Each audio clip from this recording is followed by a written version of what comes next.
દાંતીવાડાના ભીલડા ગામના પ્રવીણભાઈ પ્રજાપતિએ બીએસએફની ટ્રેનિંગ પૂર્ણ કરી ઘરે પરત આવતા ગામ લોકો દ્વારા ભવ્ય સ્વાગત કરવામાં આવ્યું હતું। દેશ માટે સમર્પિત થનાર, દેશ માટે કંઈક કરી છૂટવાની ભાવના સાથે દેશના યુવાનો આર્મીમાં જોડાતા હોય છે, જેમાં સૌથી અઘરી ગણાતી એવી આર્મીની ટ્રેનિંગમાં જેમાં જવાનને કોઈ પણ સ્થળે સ્થળાંતર કરાવવામાં આવે તો તેને લીધે ટ્રેનિંગના માધ્યમથી તે કોઈ પણ સ્થિતિમાં લડી શકે છે।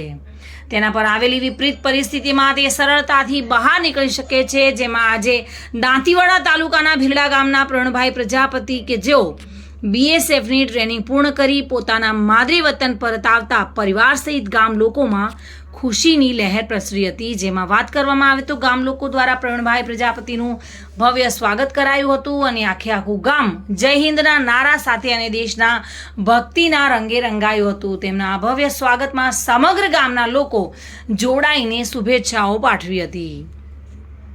બલસી દરબાર સાથે bureau report, today Gujarati news.